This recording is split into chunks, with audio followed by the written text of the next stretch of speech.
بسم اللہ الرحمن الرحیم۔ ہوا بہت گرم تھی۔ وہ لوگ جب کالے بادلوں کو اپنے سر پر دیکھتے ہیں تو بہت خوش ہوتے ہیں اور سمجھتے ہیں کہ بارش آنے والی ہے اور ہوا ٹھنڈی ہو جائے گی۔ کیا آپ نے آج تک قوم مدین کے بارے میں سنا ہے کہ ان کے ساتھ کیا ہوا کہ ان کا مغز باہر آ گیا؟ زمین پر پاؤں رکھتے تو گوشت پک کر زمین پر گر جاتا تھا اور اس طرح یہ سب لوگ مر گئے۔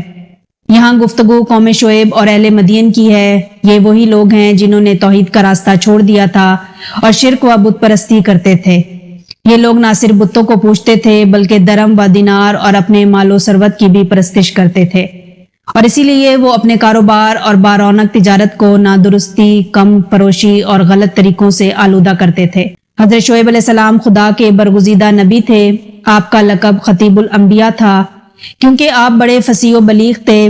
حضرت شعیب علیہ السلام حضرت ابراہیم علیہ السلام کی نسل میں سے تھے۔ حضرت شعیب علیہ السلام کا نام قرآن میں 11 مرتبہ ذکر ہوا ہے۔ بعض منابیوں میں ذکر ہوا ہے کہ حضرت شعیب علیہ السلام حضرت موسیٰ علیہ السلام کے سسر تھے۔ حضرت شعیب علیہ السلام حضرت لوط علیہ السلام کی بیٹی کے نواسے یا پوتے تھے۔ آپ کے معجزات بہت کثیر ہیں، جن میں 2 معجزات زیادہ مشہور ہیں۔ ایک یہ کہ ایک مرتبہ آپ نے قوم کے کہنے سے دعا کی اور آس پاس کے تمام پتھر خالص تانبا بن گئے۔ دوسرا یہ کہ ایک بار پہاڑ پر جانا چاہتے تھے کہ پہاڑ خود جھک گیا اور آپ اس پر چڑھ گئے۔ ترازو آپ ہی کی ایجاد ہے۔ حضرت شعیب علیہ السلام اہل مدین اور اصحاب ایکا پر مابعوث ہوئے تھے۔ مدین حضرت شعیب علیہ السلام اور ان کے قبیلے کی آبادی کا نام ہے۔ یہ شہر خلیج عقبہ کے مشرق میں واقع ہے۔ اس کے لوگ اولاد اسماعیل میں سے تھے۔ مصر، لبنان اور فلسطین سے تجارت کیا کرتے تھے۔ ایکا اسی مقام مدین کا ایک آخری حصہ آبادی تھا جس میں بہت بڑے بڑے باغات تھے۔ اسی بنا پر اس مقام کو ایکا کہتے تھے کیونکہ ایکا کے معنی گھنے درخت کے ہیں۔ آپ اسی قوم میں پلے بڑے اور جوان ہوئے۔ اس قوم میں 6 بادشاہ تھے جو اس زمین خدا کے طویل و عریض رقبے پر حکمران تھے۔ ان بادشاہوں میں 3 بادشاہ کلمن، اوسافس اور کریشات زمین مدین اور ایکا اور اس کے گرد و نواح پر حکمرانی کرتے تھے۔ ان سب بادشاہوں میں نمایاں مقام کلمن کو حاصل تھا۔ اس وقت اہل مدین میں ایک اقتصادی خرابی شدید طور پر رائج تھی جس کا سر چشمہ شرک اور بت پرستی کی روح ہے۔ اس کی طرف قرآن مجید کی سورۃ ہود آیت نمبر 84 میں ارشاد ہوتا ہے، خرید و فروخت کرتے وقت چیزوں کا پیمانہ اور وزن کم نہ کرو۔ مدین اور ایکا کے رہنے والے دیگر بدکاریوں کے علاوہ ناپ تول میں بھی بے ایمانی، درم اور دینار میں تراش اور قطع طریق میں بڑے ماہر تھے۔ یعنی وہ جب سودا دیتے تھے تو کم تولتے تھے اور جب سودا لیتے تو زیادہ لیتے تھے، اور درم و دینار کو تراش کر اس سے چاندی سونا نکالتے تھے اور لوٹ مار کیا کرتے تھے۔ اور لطف یہ ہے کہ ان میں سے عوام خاص حتیٰ کہ بادشاہ تقریباً سب ایک ہی راستے پر گامزن تھے اور سب کا کردار خراب تھا۔ خداوند عالم نے انہیں بڑی فراغی دے رکھی تھی۔ یہ دولت کے نشے میں کسی اچھی بات کی طرف توجہ بھی نہ کرتے تھے۔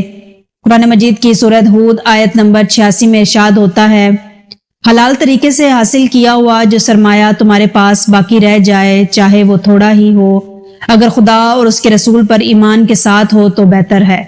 حضرت شعیب علیہ السلام کو خدا نے اسی مقام میں مدین پر مابعوث فرمایا اور ان کو حکم دیا کہ وہ ان لوگوں کو ناشائستہ حرکتوں سے روکیں اور دین اسلام قبول کرنے کی طرف دعوت دیں۔ حضرت شعیب علیہ السلام نے حکم خدا کے مطابق اپنی نبوت کا اعلان کر کے وہاں کے باشندوں کو حق کی طرف دعوت دی اور ان سے کہا کہ ایک خدا کو مانو جس نے سب کچھ پیدا کیا ہے اور سب کی زندگی اور موت کا جو مالک ہے۔ ان پتھروں کے خداؤں کو مٹی میں ملا دو اور واحد و یکتا خدا کی بارگاہ میں سر جھکا دو۔ آپ کے اس اعلان سے صرف مدین میں ہی نہیں بلکہ دور دراز مقامات تک عام چرچا ہو گیا۔ اس چرچے کا فروغ پانا تھا کہ مدین اور اس کے اطراف کے باشندے ایمان لانے لگے۔ یہ حالات دیکھ کر مدین کے بڑے بوڑھے اس کی کوشش کرنے لگے کہ لوگوں کی آمد پر کنٹرول حاصل ہو جائے۔ چنانچہ اس کے لیے انہوں نے بہت سے گروہ بنا دیے جو اطراف مدین میں جا کر روزانہ بیٹھ جایا کرتے تھے اور باہر سے آنے والوں کو حضرت شعیب علیہ السلام کے خلاف اچھی بری باتیں کہہ کر بہکا دیا کرتے تھے۔ حضرت شعیب علیہ السلام کو جب ان کی یہ حرکت معلوم ہوئی تو آپ نے ایک جلسہ عام سے خطاب کرتے ہوئے کہا کہ میں تمہیں بتائے دیتا ہوں کہ اگر تم نے دعوت قبول نہ کی اور خدائے واحد پر تم ایمان نہ لائے اور لوگوں کو بے دستور بہکانے کی کوشش جاری رکھی تو تم لوگ اسی طرح عذاب میں مبتلا ہوگے جس طرح قوم نوح، قوم لوط اور قوم ہود مبتلا ہو چکی ہے۔ قرآن مجید میں سورۃ ہود آیت نمبر 9 میں ارشاد ہوتا ہے، حضرت شعیب علیہ السلام نے فرمایا اے میری قوم ایسا نہ ہو کہ میری دشمنی اور عداوت تمہیں گناہ آساں اور سرکشی پر ابھارے، اور کہیں ایسا نہ ہو کہ وہیں بلائیں، مصیبتیں، تکلیفیں، عذاب و سزائیں جو قوم نوح، قوم ہود یا قوم صالح کو پہنچی وہ تمہیں بھی آ لے، یہاں تک کہ قوم لوط کے شہروں کا زیر و زبر ہونا، ان پر سنگ باری کا واقعہ تم سے کوئی دور نہیں۔ حضرت شعیب علیہ السلام نے فرمایا میں تمہیں ہدایت کرتا ہوں کہ اپنی حرکتوں سے باز آ جاؤ، خدا پر ایمان لاؤ، میری نبوت کو تسلیم کرو، ڈاکہ زنی چھوڑ دو، ناپ تول درست کرو ورنہ تباہ و برباد ہو جاؤ گے۔ یہ سن کر اہل مدین جن کا سربراہ اعلی کلمن بادشاہ تھا کہنے لگا اے شعیب اب تم حد سے بڑھ گئے ہو، ہم قرابت کا خیال کرتے ہیں اور تمہاری کمزوری پر رحم کرتے ہیں، ورنہ تمہارے ساتھ وہ کچھ کرتے کہ تم بھی ساری عمر یاد رکھتے۔ سنو تم نے جو نبوت کا ڈھونگ رچا رکھا ہے ہم اسے کبھی تسلیم نہ کریں گے، ہمیں علم ہے کہ تم پر جو ایمان لا رہے ہیں ان کے دماغ خراب ہو گئے ہیں، ہمیں افسوس ہے کہ تم اچھے خاصے آدمی تھے اب تمہیں نبوت کا خبط ہو گیا ہے، اب ہم تم سے بہت واضح طور پر کہہ دیتے ہیں کہ تم اپنی غلط تبلیغ سے باز آ جاؤ ورنہ ہم تم کو اور تمہارے ماننے والوں کو باہر نکال دیں گے۔ قرآن مجید کی سورت شعیب آیت نمبر 91 میں ارشاد ہوتا ہے انہوں نے کہا کہ یہ گمان نہ کرو کہ اگر ہم تم سے پوچھ گچھ نہیں کرتے تو یہ تمہاری طاقت کے خوف سے ہے، اگر تیری قوم و قبیلے کا احترام پیش نظر نہ ہوتا تو ہم تجھے بدترین طریقے سے قتل کر دیتے اور تجھے سنسار کرتے۔ سب سے پہلے وہی پرانا لیبل جو مجرم اور ظالم لوگ ہمیشہ سے خدا کے انبیاء پر لگاتے رہے ہیں آپ پر بھی لگایا۔ قرآن مجید کی سورہ شورى آیت نمبر 85 اور 86 میں ارشاد ہوتا ہے انہوں نے کہا کہ تو بس پاگل ہے، تیرے بارے میں ہمارا یہی خیال ہے کہ تو ایک جھوٹا شخص ہے۔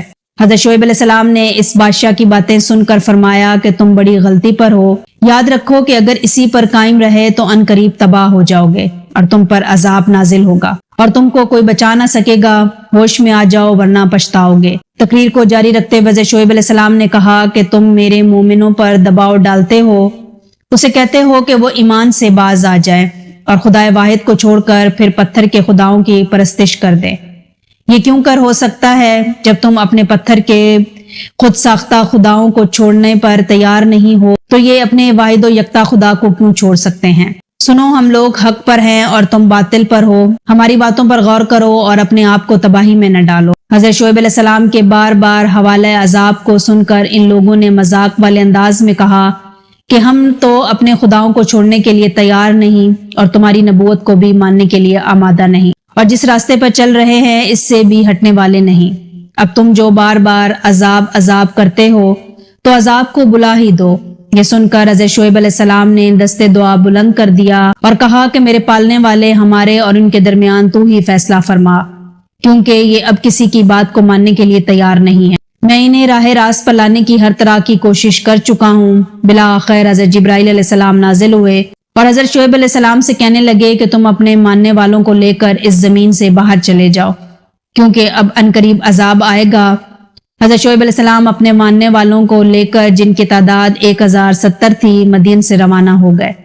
ایک روایت میں ہے کہ یہ لوگ جس وقت روانہ ہوئے کہ اہل مدین تمسخرانہ طور پر ان لوگوں پر ہنسنے لگے اور کہتے تھے کہ یہ پاگل لوگ ہیں، انہیں عذاب دکھائی دے رہا ہے اور یہ جا رہے ہیں۔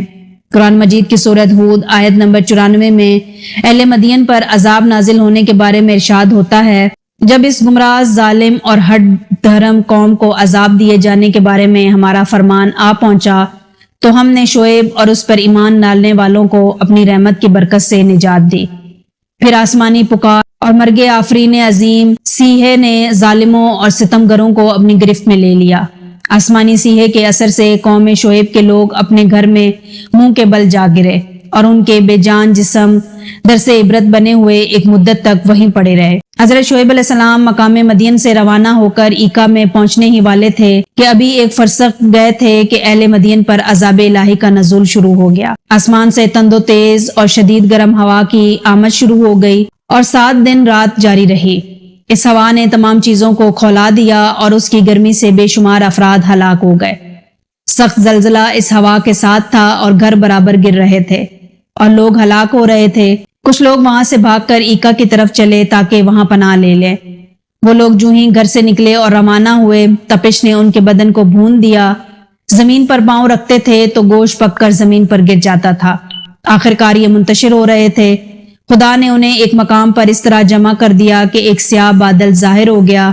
یہ لوگ یہ سمجھے کہ بارش کا بادل ہے، اس کے نیچے آ کر جمع ہو گئے۔ اس وقت جب کہ عذاب الہی سے آسمان و زمین، ہوا اور فضا سب سے آگ نکل رہی تھی، انہیں کالے بادل بہت بڑی غنیمت معلوم ہوئے۔ جب سب کا اجتماع ہو گیا تو اس بادل سے آگ برسی اور سب جل کر خاکستر ہو گئے۔ پھر خدا نے مدین کے ان باشندوں کو جو وہیں پڑے تھے ایک ہیبت ناک تیز آواز کے ذریعے سے واصل جہنم کر دیا۔ اس طرح ان سب کا خاتمہ ہو گیا جن کی تعداد کم از کم 1,00,000 تھی۔ ایک روایت میں ہے کہ ان 1,00,000 افراد میں 40,000 وہ تھے جو بدکاری میں خود مرتکب تھے اور 60,000 وہ تھے جو خود مرتکب نہ تھے، لیکن ان کے فعل پر راضی تھے اور انہیں بدکاری سے روکتے نہ تھے۔ حضرت شعیب علیہ السلام تقریباً 1,500 مسلمانوں کو اپنے ہمراہ لے کر مقام ایکا میں جا کر مقیم ہو گئے اور یہاں عذاب سے 1,00,000 مخالفین تباہ کر دیے گئے۔ پھر خداوند عالم نے حکم دیا کہ تم اپنے لوگوں کو لے کر واپس مدین چلے جاؤ اور تبلیغ کا سلسلہ مدین کے تمام اطراف میں جاری کر دو۔ چنانچہ آپ واپس مدین پہنچ گئے اور آپ نے تبلیغ کا کام شروع کر دیا۔